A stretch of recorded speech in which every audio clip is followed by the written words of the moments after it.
Democrats. Today is Monday, November 7th. It is election eve. If you're watching me, well, we'll come back to that.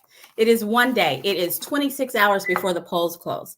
If you haven't voted early, turned in an absentee ballot, you still plan on voting, please decide what time of the day you're going to go vote. Are you going to vote in the morning? You're going to vote at lunchtime? Are you going to vote on your way home from work? As long as your plan includes you voting before 7 p.m., that's great. Now, if you catch yourself in line at 7 p.m., but you were in line at 6:58, stay in line. They have to let you vote. Stay in line if you catch yourself in line and there is a line, because it's midterms. Folks are going to be coming out at numbers larger than we anticipated and expected. So stay in line if you find yourself in line at 6:58, 7 o'clock. We are 26 hours away from the polls closing. And I know if you're watching me, you watch news stuff. You watch, actual news stuff, and you hear people saying that this is the most consequential election of our lifetime. And, it used to make me mad when people said that, right? But truly, as our rights continue to be threatened, as our rights continue to be considered, each election becomes more and more consequential. And that makes this election one of the most consequential elections of our lifetime. Right now in Oklahoma, we face the opportunity of getting two Democratic senators, because we have two Democrats running for state Senate or U.S. Senate. We actually have an opportunity there. All 5 of our congressional seats are open, and we have an opportunity to make a difference there, because our entire congressional delegation in this last year have been a disappointment. They're not voting for things that are important to Oklahoma. They're voting with their friends in D.C. and not considering us. And we have a chance to change that. But the only way we change that is that we show up in numbers that cannot be disputed. We have to show up.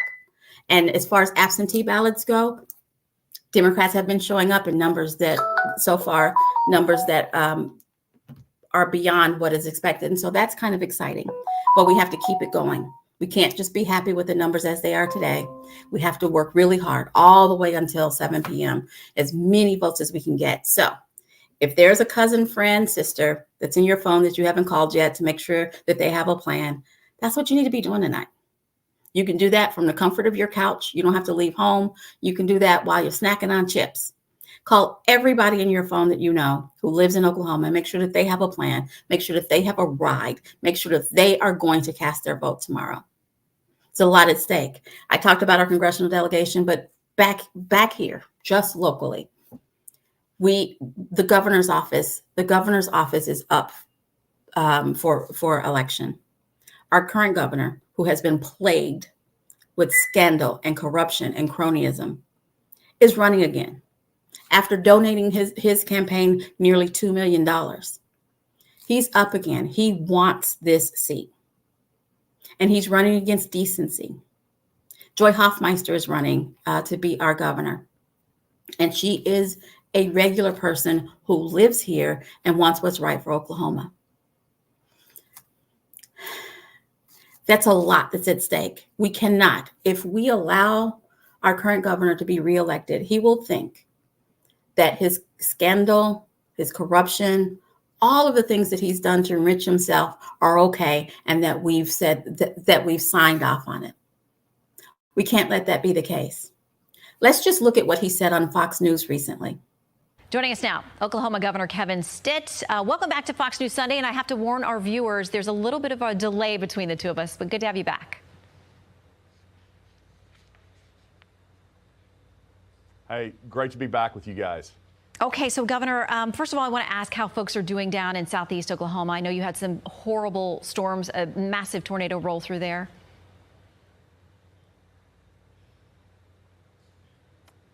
Yeah, I actually was down in southeast Oklahoma yesterday, visiting the folks on the ground, getting all of our generators, getting all of our state resources. Had a call with the FEMA director yesterday and Homeland Security. So we're doing everything we can to make sure our locals have all the support that they need, and just on the ground. But it was the Oklahoma Standard that I saw firsthand. They were helping each other out. They were already out there with chainsaws and clearing the debris. We were working with our utilities to get that back on, and it could have been a lot worse. We had one fatality, a 90-year-old man, and so we're obviously praying for him and his family.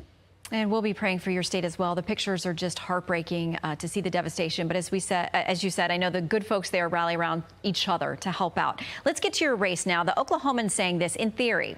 Stitt should skate to his second term on November 8th after Trump won Oklahoma by 33 points in the 2020 presidential election, which begs the question, why is this such a tight race?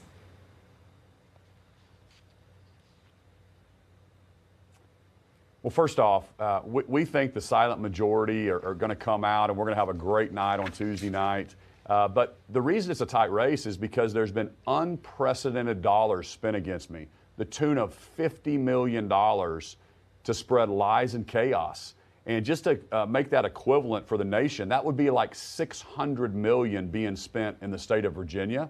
And so I'll tell you this, that the disinformation is just unbelievable. They're literally sending out flyers to people in rural parts of our state saying that I'm going to close the rural schools.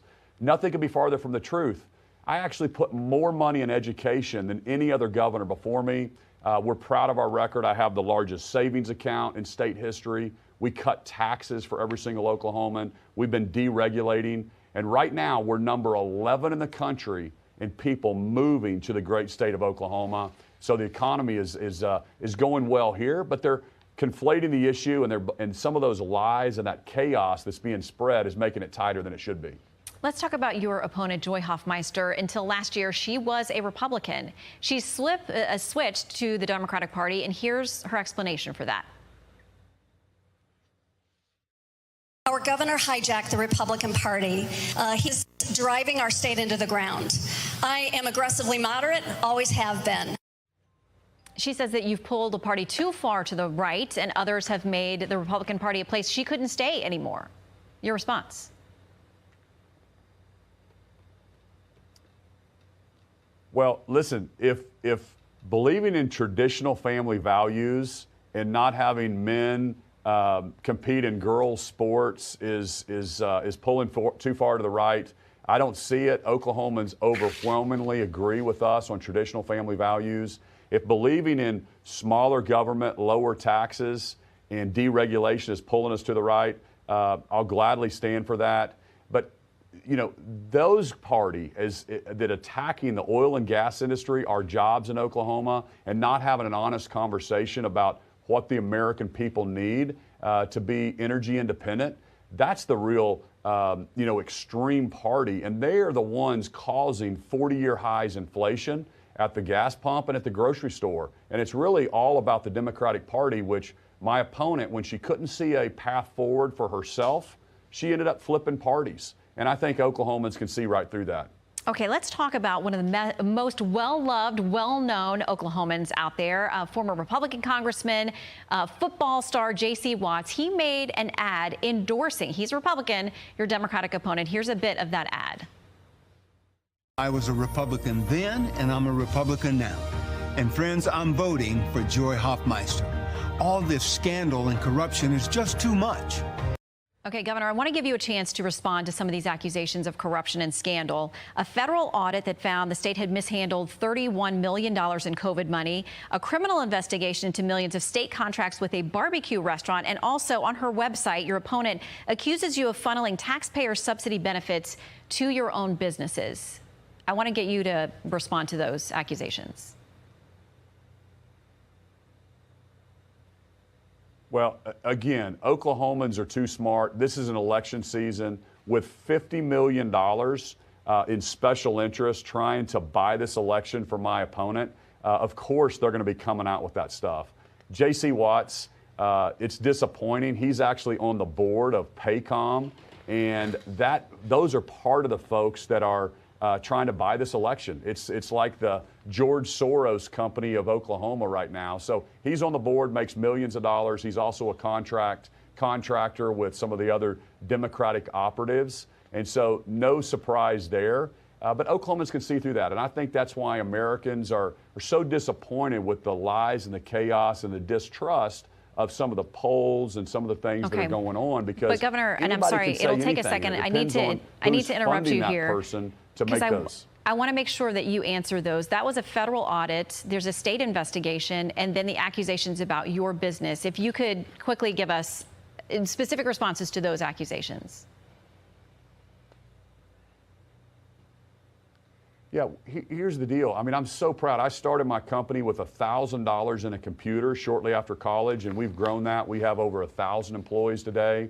So long before I became governor, we have some quality jobs programs with 600, 700 other companies. And so that was put in place long before I even ran for governor. And so twisting the truth with something that our company in the private sector got in place long before I was governor, along with every other company that qualifies in the state of Oklahoma, is just nonsense, and Oklahomans can see right through it. All right, Governor, it's definitely one of the most unusual races to watch, and we will be come Tuesday night. Thank you, Governor Stitt, for making time for us. Good to see you. Hey, everyone. I'm Emily. Okay. Woo, that was a lot. And I know forcing you guys to watch that guy twist the truth was probably a lot and not what you come here for. But I wanted you to see that even the national Fox News wasn't buying it. They were not taking what he said to be seriously. He said twisting the truth. That's what he's doing. $50 million. That's nowhere near the reality. He didn't answer the question because he doesn't have an answer. And that's the real truth of so many folks who are running this time. And all they can do is criticize the Democrat, but not offer a solution, not offer a plan, not tell us what they're going to do to make Oklahoma better. And that's what we deserve. We deserve answered questions. We deserve him actually asking for our vote. He isn't doing that. So I took notes because I want to see if you guys heard what I heard. She asked him point blank about the $31 million of COVID funds that were misspent. She asked him point blank about SWAT lease and enriching himself through the state. And he danced around that and alleged that Joy Hoffmeister somehow did something wrong. He didn't say what she did wrong because there's not a thing that he can point to. There's not a thing. J.C. Watts. Listen, I grew up with J.C. Watts playing football at OU, and in my household, folks were super proud of J.C. Watts. And I got to admit that I was really disappointed when he turned out to be a Republican. But the fact of the matter is that he's a Republican, and he's a respected Republican in this state. And for Governor Stitt to call him a Democratic operative or say that he's in cahoots with Democratic operatives, that's one of the biggest whoppers of that whole video. He has nothing real to say. He thinks that he can just charm his way back into the office. The problem is that he has a record to run on, and his record stinks. His record is bad. He says that he's for small government. Meanwhile, he's inserted himself into so many offices that didn't have the governor's touch on it, and made himself in charge of appointing. He's enlarged government in his time as governor. When he talked about no path, he's not even trying to forge a path. He thinks that office is his, and that he's not going to have to defend it. And he does have to defend it because Joy's message is resonating with folks in Oklahoma across all affiliations. Because he has proven himself to be scandal-ridden, to be someone who enriches himself and his friends. And Oklahomans are tired of it. Oklahomans just want some balance and someone who's looking out for us. And I'm hoping, and I think you're hoping with me, that we get an opportunity, for a governor who is looking out for our state. Right out the gate, he said that Joy is spreading lies that he's going to close rural schools. And he said it wasn't true. Here's the reality. The voucher scheme disproportionately negatively affects rural communities. There are many rural communities all over our state who do not have options for private schools or charter schools.